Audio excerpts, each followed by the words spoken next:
आप देख रहे हैं इंडिया टाउन न्यूज, भारत की बात। आप देख रहे हैं इंडिया टाउन न्यूज और मैं हूं आपके साथ मर्सी। स्वागत है आपका हमारे खास बुलेटिन राजधानी सरकारधानी में, जहां हम आपको छत्तीसगढ़ की महत्वपूर्ण खबरों से रूबरू कराएंगे।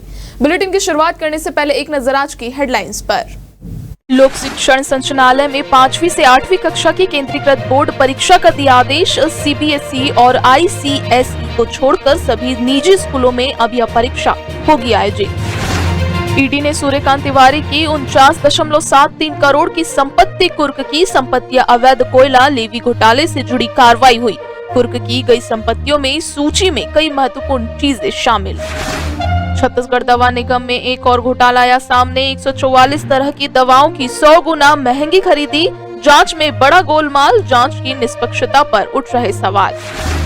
छत्तीसगढ़ के प्रभारी डीजीपी की नियुक्ति। आईपीएस अरुण देव गौतम संभालेंगे जिम्मेदारी। 5 फरवरी को होगी सेवानिवृत्ति। नए बदलाव और सुधार की उम्मीदें जताई जा रही। संजीवनी कैंसर केयर फाउंडेशन और रोटरी क्लब ने आयोजित किया जागरूकता कार्यक्रम। कैंसर के शुरुआती लक्षणों, रोकथाम, उपचार और एलिएटिव केयर के महत्व के बारे में जानकारी दी। घोषणा पत्र के बहाने मुख्यमंत्री के सलाहकार पंकज झा ने कांग्रेस पर साधा निशाना। विष्णुदेव साय के मीडिया सलाहकार पंकज झा भी कूदे। पार्टी रणनीति और घोषणा पत्र को लेकर हो रही बहस। 7 साल बाद रायपुर कोर्ट में अश्लील सीडी टैंपरिंग मामले की सुनवाई शुरू। सभी आरोप होंगे पेश। 6 आरोपियों को पेशी के लिए समन जारी किया। चुनाव प्रचार में लापरवाही पर नाराज हुए सांसद ब्रजमोहन अग्रवाल। लापरवाही को लेकर पार्टी के पदाधिकारियों को फटकार लगाई। चुनाव प्रचार की गंभीरता पर उठ रहे सवाल। मुख्यमंत्री विष्णुदेव साय की अध्यक्षता में शिक्षा विभाग की समीक्षा बैठक हुई आयोजित। स्कूलों और शिक्षकों की बिगड़ती छवि पर मुख्यमंत्री हुए नाराज। उन्होंने कहा कि ऐसे शिक्षकों को अनिवार्य रिटायरमेंट दिया जाए। केंद्र सरकार ने छत्तीसगढ़ राज्य को रेलवे विकास के लिए 6,925 करोड़ रुपए की बड़ी सौगात दी। छत्तीसगढ़ में रेल सुविधाओं की विकास। अब खबरें विस्तार से। लोक शिक्षण संचालनालय ने 5वीं 8वीं की केंद्रीकृत यानी बोर्ड की तर्ज पर परीक्षा कराने का आदेश और टाइम टेबल जारी कर दिया है। इसके अनुसार सीबीएसई, आईसीएसई के संबद्ध स्कूलों को छोड़कर बाकी सभी निजी स्कूलों में भी ये परीक्षाएं आयोजित होंगी। परीक्षा के लिए केंद्रीकृत प्रश्न पर छापेंगे। इससे निजी स्कूल प्रबंधकों की मुश्किलें बढ़ गई है, क्योंकि ज्यादातर निजी स्कूल प्रबंधक राज्य सरकार की सरकारी किताबें ना पढ़ाकर मनमानी निजी प्रशासकों की किताबें पढ़ाते हैं। ऐसे में केंद्रीकृत परीक्षा का पाठ्यक्रम अलग होगा तो निजी स्कूलों के बच्चों का रिजल्ट खराब होने का खतरा मंडरा रहा है।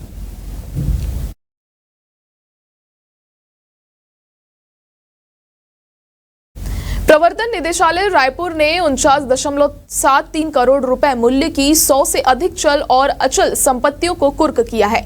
ये संपत्तियां अवैध कोयला लेवी घोटाले में शामिल सूर्यकांत तिवारी और अन्य के नाम पर थी। कुर्क की गई संपत्तियों में बैंक बैलेंस, वाहन, नकदी, गहने और जमीन शामिल है। ईडी की जांच के अनुसार एक निजी व्यक्ति को समूह जिसमें राज्य के वरिष्ठ राजनेताओं और नौकरशाहों का भी सहयोग था, जो कोयला ट्रांसपोर्टरों के जबरन वसूली कर रहे थे।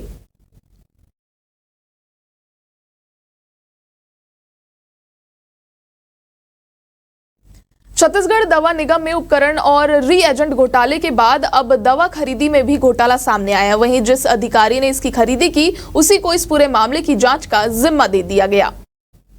दरअसल सीजीएमएससी से बिना जांच किए ही 100 गुना अधिक दाम पर 100 करोड़ रुपए की दवाएं लोकल कंपनी 9M फार्मा से खरीदी थी। इन्हीं दवाओं की खरीदी राजस्थान मेडिकल सर्विसेज कॉर्पोरेशन ने आधे से भी कम दाम में की है। यह सब लोकल दवा कंपनी को फायदा पहुंचाने के लिए किया गया है। इस पूरे मामले की जांच के निर्देश स्वास्थ्य मंत्री श्याम बिहारी जायसवाल ने दिए थे। वहीं दवा निगम द्वारा जीएम टेक्निकल हिरेन पटेल को इसकी जांच की जिम्मेदारी दी गई थी, जबकि उन्हीं के द्वारा उक्त खरीदी की गई है।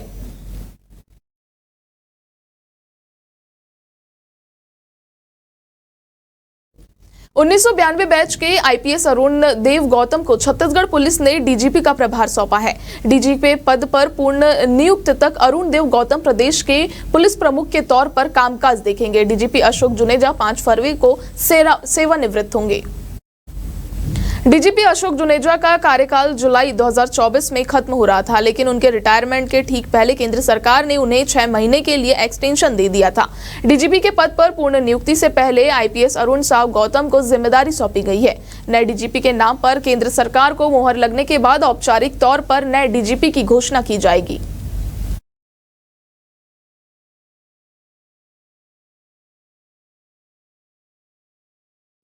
वर्ल्ड कैंसर डे के अवसर पर संजीवनी कैंसर केयर फाउंडेशन ने रायपुर में एक विशेष जागरूकता कार्यक्रम का आयोजन किया। इस कार्यक्रम में फाउंडेशन के संस्थापक रोटरी रायपुर प्रेसिडेंट नवीन शर्मा और सेक्रेटरी सुरेश छाबड़ा शहर के कई वरिष्ठ कैंसर विशेषज्ञों ने भाग लिया।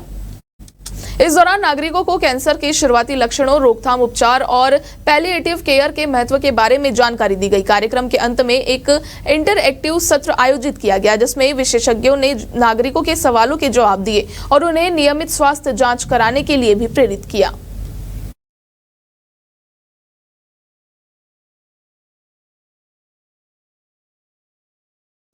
वक्त हो चुका है छोटे से ब्रेक का। खबरें और भी है, बने रहिए इंडिया टाउन न्यूज के साथ। अब खबर आपकी उंगलियों पर, खबरों से परे, हर खबर पर हमारा नजरिया।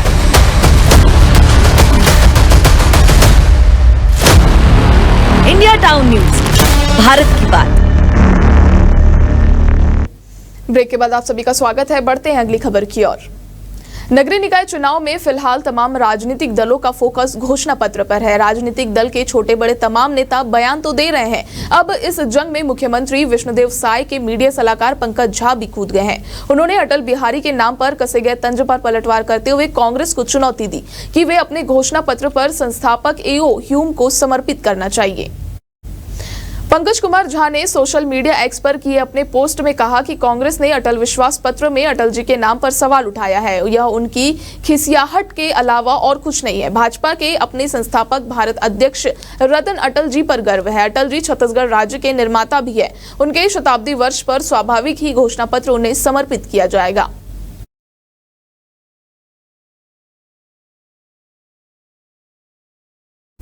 अश्लील सीडी टैंपरिंग पर उसमें पूर्व पीडब्ल्यूडी मंत्री का चेहरा लगाने के मामले में 7 साल बाद रायपुर कोर्ट में फिर से सुनवाई शुरू होगी। कोर्ट ने सीडी कांड के सभी 6 आरोपियों को पेशी के लिए समन जारी किया है। इस मामले में सीबीआई ने 25 सितंबर 2018 को चार्जशीट पेश की थी, लेकिन उसके बाद से किसी पर भी आरोप तय नहीं हुआ है। इसलिए कोर्ट में पहले आरोप पत्र पर बहस होगी, उसके बाद सुनवाई शुरू की जाएगी।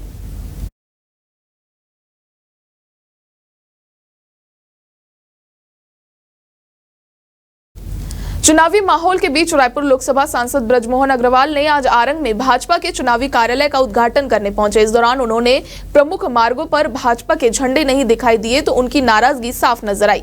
ब्रजमोहन अग्रवाल ने पार्टी के पदाधिकारियों की जमकर फटकार लगाई और चुनाव में गंभीरता से कार्य करने की नसीहत दी। ब्रजमोहन अग्रवाल ने इस मौके पर मंडल अध्यक्ष समेत सभी जिम्मेदार नेताओं को कड़ी चेतावनी दी। साथ ही चुनौती तैयार में सुधार की आवश्यकता जताई। उन्होंने भाजपा के मंडल प्रमुखों को चुनाव में अधिक सक्रियता दिखाने और कार्यकर्ताओं के साथ सामंजस्य बनाने का निर्देश दिया। वहीं भाजपा पार्षद प्रत्याशियों के परिचय के दौरान कई वार्ड के चुनाव संचालक और चुनाव प्रभारी नदारद रहे, जिस पर भी सांसद ब्रजमोहन अग्रवाल खासे नाराज दिखे।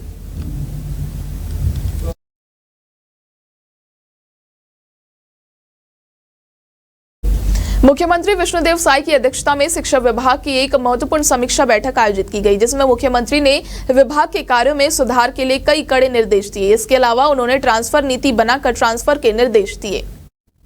बैठक में मुख्यमंत्री के प्रमुख सचिव सुबोध सिंह, सचिव मुकेश बंसल, स्कूल शिक्षा सचिव सिद्धार्थ कोमल सिंह परदेशी, डीपीआई दिव्या मिश्रा समेत शिक्षा विभाग के सीनियर अफसर मौजूद थे। मुख्यमंत्री साय ने बैठक में स्पष्ट रूप से कहा कि शराब सेवन कर स्कूलों में पहुंचने वाले और अनुशासनहीनता बरतने वाले शिक्षकों के खिलाफ कड़ी कार्रवाई की जाएगी। साथ ही उन्हें अनिवार्य रिटायरमेंट किया जाएगा। साथ ही स्कूलों की गुणवत्ता में सुधार करने के लिए विशेष कार्य योजना बनाने के निर्देश दिए।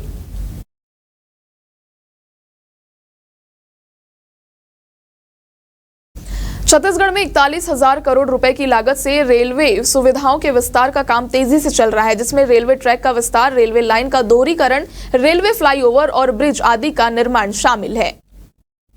केंद्र सरकार ने बजट 2025 में छत्तीसगढ़ राज्य में रेलवे सुविधा के विकास के लिए 6,925 करोड़ रुपए का प्रावधान किया है। इससे राज्य में रेल परियोजनाओं को कामों को तेजी से पूरा करने में मदद मिलेगी। मुख्यमंत्री विष्णुदेव साय ने प्रधानमंत्री नरेंद्र मोदी और केंद्रीय मंत्री अश्विन वैष्णव को छत्तीसगढ़ की रेल कनेक्टिविटी को मजबूत करने के लिए धन्यवाद दिया।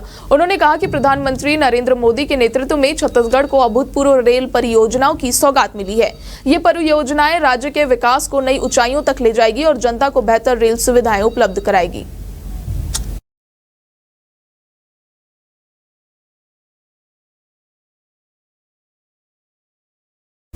आज के हमारे खास बुलेटिन राजधानी सरकार धानी में फिलहाल इतना ही। अब मुझे दीजिए इजाजत। नमस्कार।